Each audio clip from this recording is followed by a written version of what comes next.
My name is Christian, as Sebastian has said. I am no longer the tech lead of OpenTofu. Sorry, it's okay. For a while, I was serving as kind of an intermediary between the technical steering committee and the team of maintainers, at that time known as the core team. We have now revamped, opened up our governance. Please get involved with that whole process. GitHub.com/opentofu/org is where we have all of our governance, all of our notes, all of our meetings. So if you want to get involved in that, that's the place. But yes, I am one of the maintainers. You can see myself, Dio, Larry, where if you have any internal OpenTofu questions or other random questions about OpenTofu, we're happy to talk to you today. But without further ado, I will jump into my talk, which is, if I can get this thing moving to the next slide. There we go. OpenTofu, pillars, pitfalls, and sorry. I knew I was going to flood this because I decided to go with alliteration by mistake. OpenTofu performance, pillars, pitfalls, and profiling. So how many, there we go. I should get a clicker. How many people here have spent too much time in plan or deployment hell, ran out of memory on a CI runner, built or inherited a Teralith, or just in general been staring at Tofu plan apply and been like, what the heck is it doing? Why is this so slow? Why does it have to be so slow? And the answer is it usually doesn't need to be that slow, but it just hasn't been prioritized. And part of that is you need to know what questions to ask. If you go to the developers and say, hey, this is slow, I mean, there's only so much you can do with a general report like that. Of course, always relevant XKCD. All of my coworkers know this is.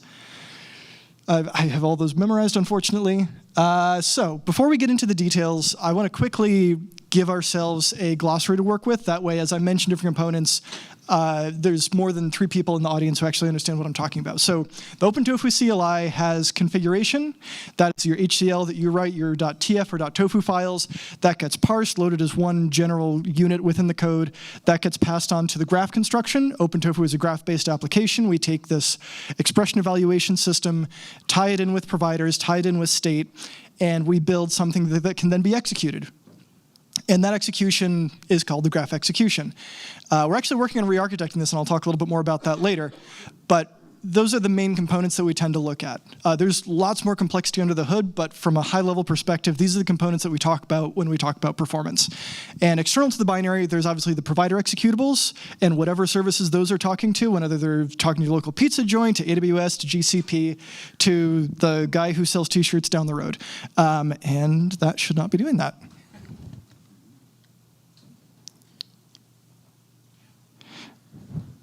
I jumped ahead a little bit. OK, and state storage services.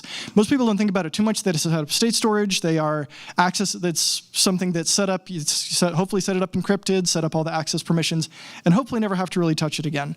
But there is some actual performance between those stages that most people don't realize could be problematic. So what can you do without data? You can make guesses, you can make assumptions, you can try different things. You can stab in the dark and see what happens. You can break your project down into smaller pieces. What's the right size of this? Am I going too small? Am I modeling it off of business cases? It's kind of a shot in the dark. You can use target and exclude, but as useful as those are, it's possible to misdrift, and it's very easy to shoot yourselves in the foot. They're a very powerful tool, and OpenTofu is happy that we've extended them to add exclude and add a few other options around them, but fundamentally, it is a tool that can be used and abused. And if it is the standard within your organization, that can potentially cause problems. So, as I said, users say it's too slow. I mean, I imagine most people here either are end users or are operating OpenTofu at scale in some sort of DevOps role or orchestrator role. Where do we start? Like, I don't know, what can we do? We can look at logs. The human readable logs have some information. They're sometimes time-stamped. Sometimes there's information there, but there's a lot of data. You get a Teralith, you get pages and pages and pages you have to grep through, and it's just a pain. You can use JSON, which is a more structured format, and some people have built aggregators on top of that, but again, it does not provide a super detailed picture into what's going on. And also, it removes if you turn on JSON logs, it disables human readable logs. The other part is CPU and memory. Hopefully everyone here, any system they're managing, they're tracking CPU, memory, disk, all those other stats. Those are great, and they can kind of give you some sort of correlation between what phases of OpenTofu are slow. But the subtleties are lost. Unless it's really egregious, this isn't really going to help too much.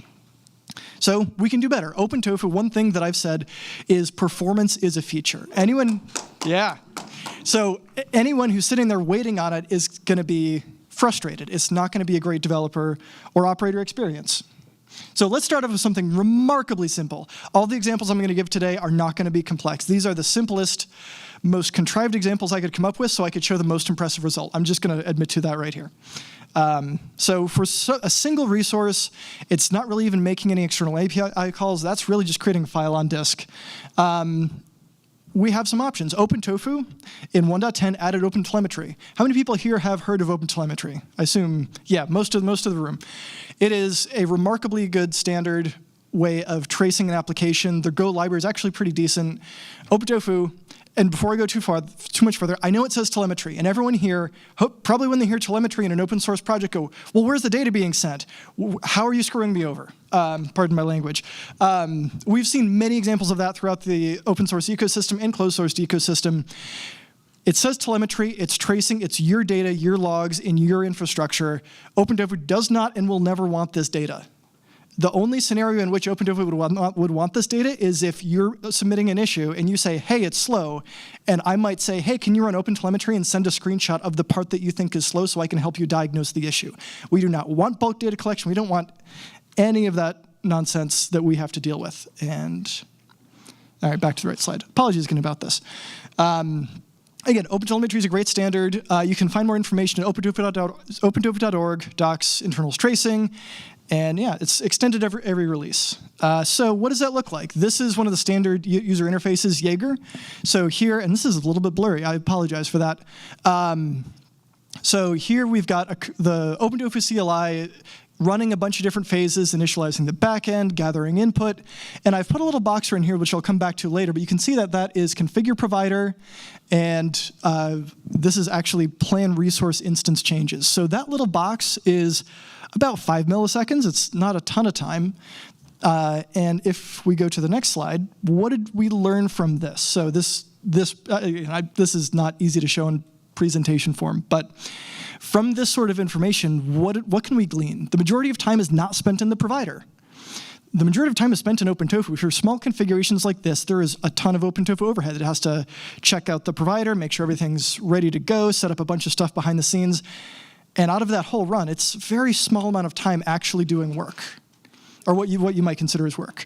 And with this information, you could then say, okay, I'm running OpenTelemetry on my Teralith, and I've got some information. Let's say I can then do some math to figure out, okay, I want a project to be able to plan within, I don't know, 30 seconds, a minute.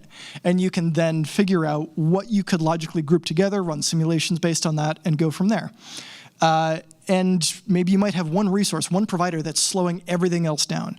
OpenTelemetry is a great way to find that. And also some of these spans could be more precise. I'll mention it again later, but functionally, we've added spans where we think might be useful, but please open issues if you're running OpenTelemetry and let us know where that could be better.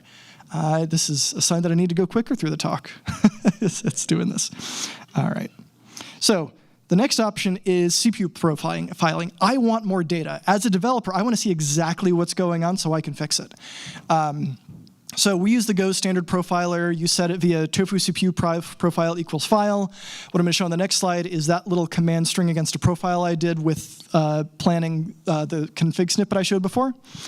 And there is a performance impact. So I would not recommend running this in production all the time, but it's only a couple percent, so running it once in a while and getting a snapshot of what's actually going on under the hood is actually pretty useful. And you'll get something that looks like this. There's a bunch of different visualizers. This is the one that comes built in with the Go compiler toolset.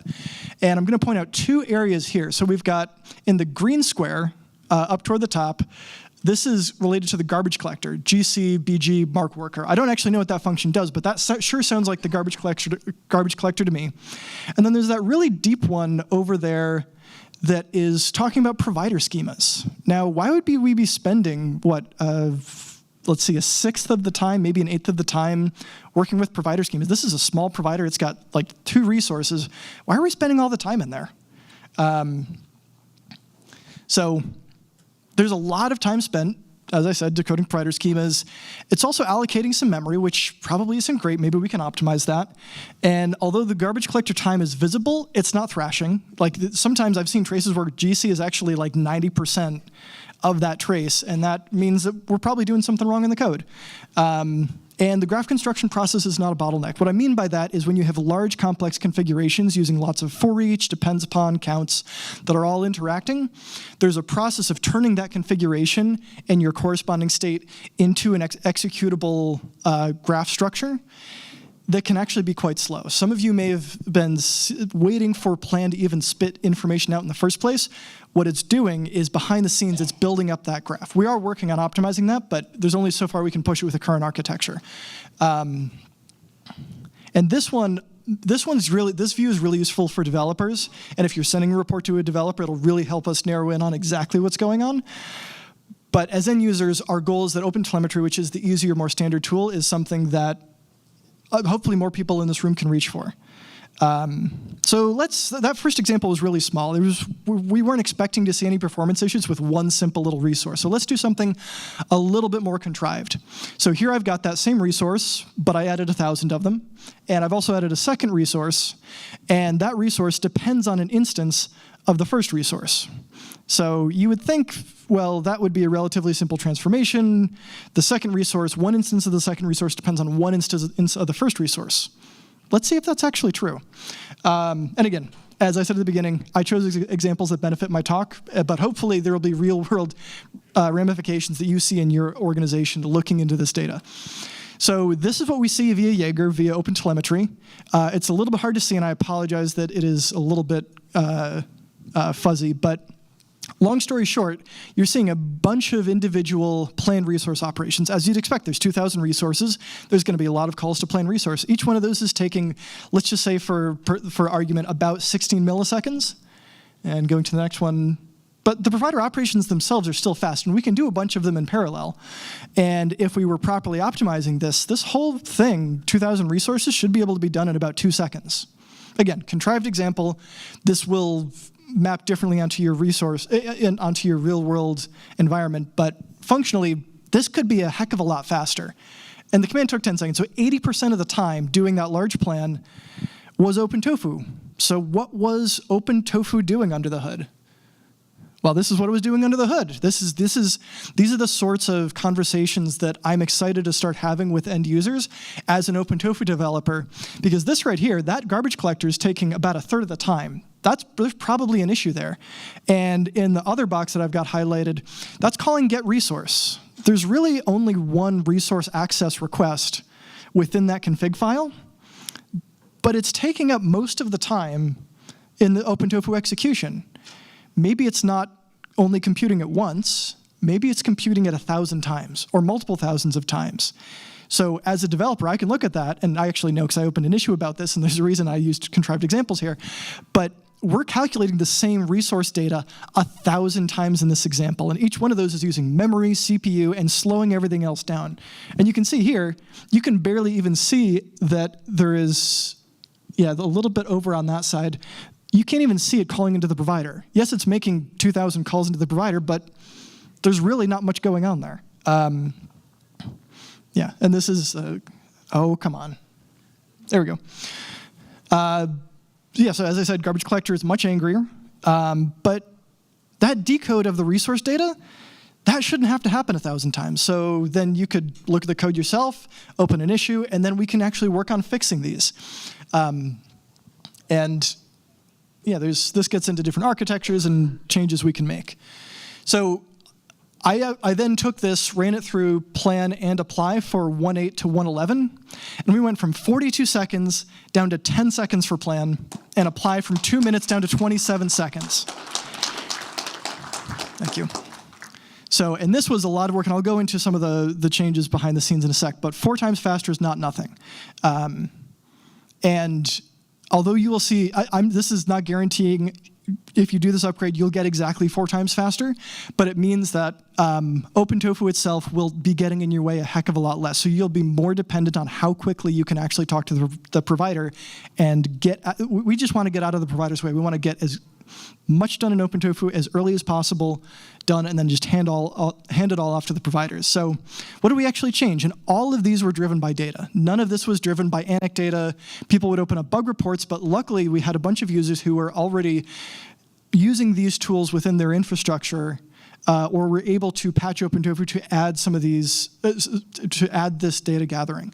So we optimized internal lock contention. There was some M times N locking within some of the resource data, which was terrible. That you will likely see a result in, even in a more simple or less contrived examples.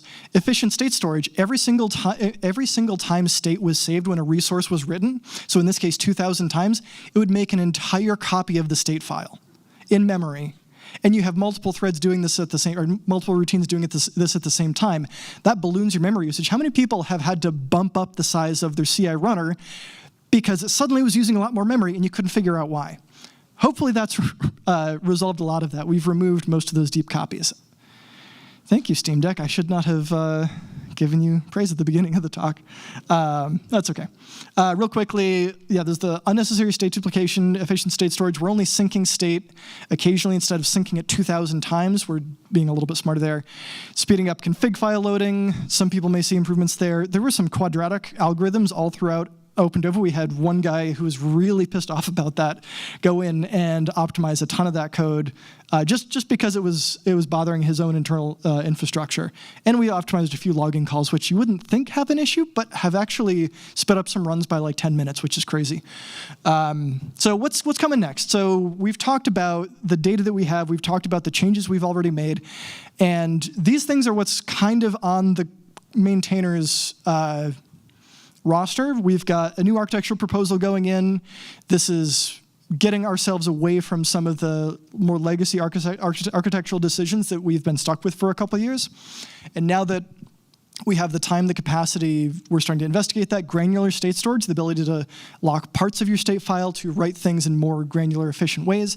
That could have a pretty big performance impact. And multiple projects within the same repository. I know Teraliths are an unfortunate common pattern in this industry, but maybe we can build things into OpenTofu that make managing them a little bit better, a little bit more efficient. And maybe we could add bulk provider actions. I don't know, where there's a provider working group that if you're interested, you should go join. There's more information in the CNCF OpenTofu channel Slack. But fundamentally, you guys are here because you care about OpenTofu. You care about OpenTofu's performance and how that impacts you day to day. By using these tools, by gathering data, you help us as developers, as engineers, make OpenTofu better, not just for yourself, but for everyone else in this room.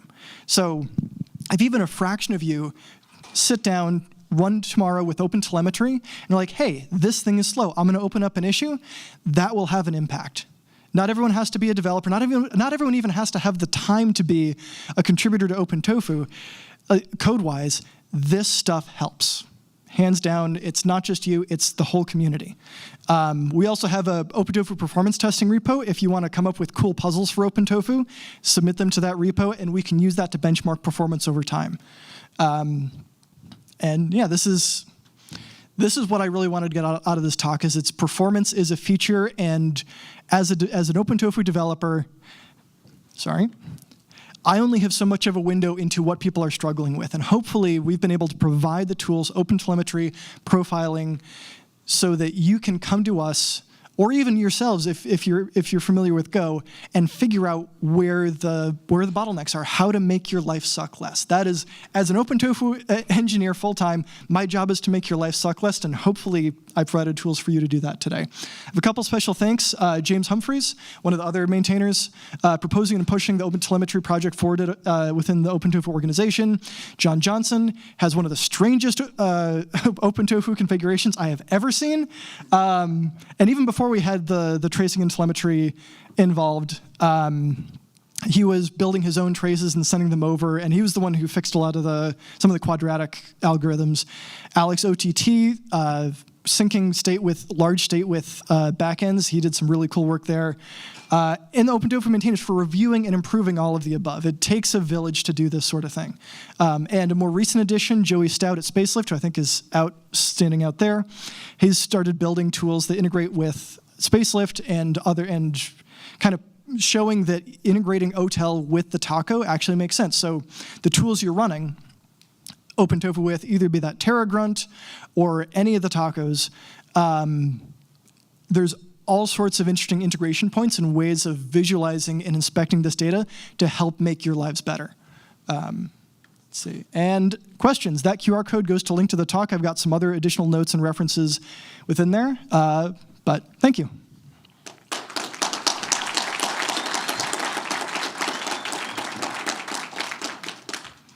All right, questions. Who's going to step up? Anybody? I couldn't have been that clear throughout the whole talk. Yep. Are there any ways to? So in terms of constructing the actual code, for example, you had two for loops essentially, and one dependent on the other.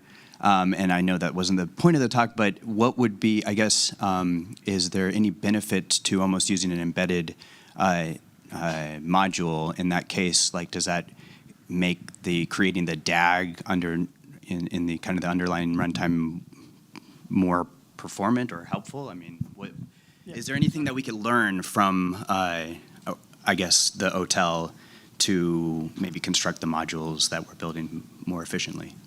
Okay, so. Could you repeat the question? Oh, sure. So the question was, based on the data that we got today, based on what we know from OpenTelemetry from the tracing, we know that this sort of coupling between the two for loops is problematic. Is there anything we can do today to fix that? Unfortunately, there's not too terribly much that can be done. That isn't. So the correct fix is fixing OpenTofu. OpenTofu should be a heck of a lot smarter in this scenario, and we're actively working on that.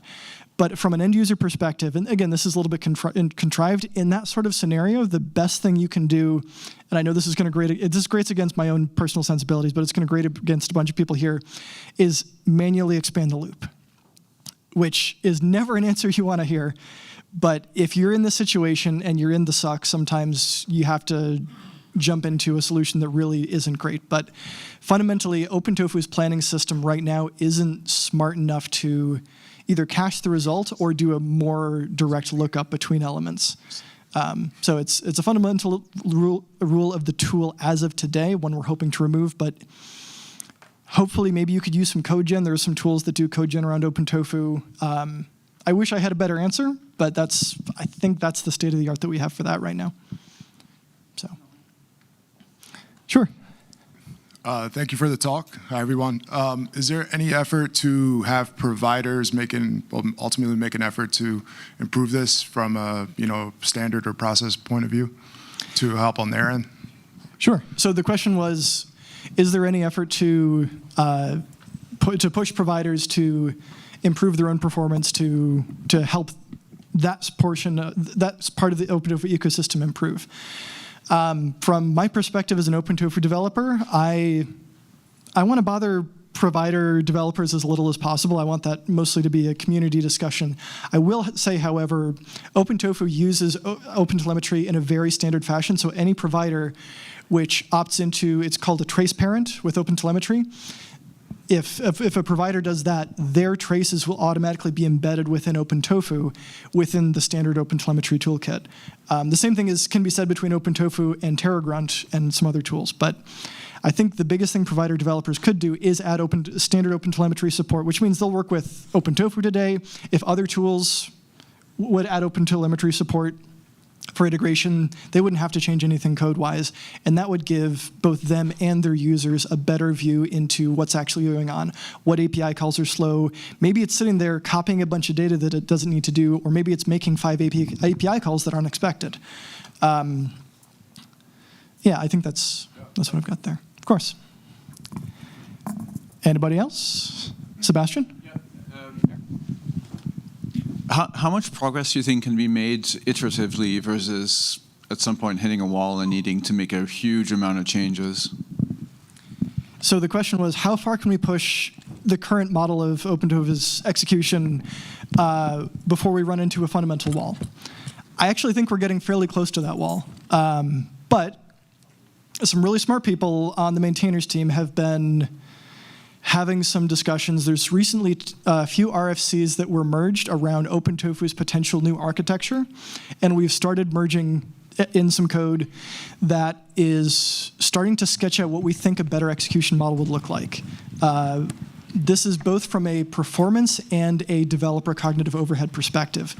The existing system, because of for each and count, has grown so complex over time, so intricately coupled, that optimizing it, that improving it, is sometimes feels like tilting at windmills. So given the experience we have on the team, given that we've kind of got our feet under us, we're starting to prototype and look at what a better execution model would be. And a lot of that's driven by the data we're getting via OpenTelemetry, via profiling, and other sources. So I think we might be close to there. There's always smaller things we can do, but I think the 1.8 to 1.11 window is where we saw most of what can be done for the majority of use cases, given what OpenTofu does today. But we're working on the next phase, and we're excited to bring that to you, and would love your feedback on RFCs and anything else you can provide. I think I'm out of time, so I thank you all, and look forward to seeing you on GitHub. Thank you.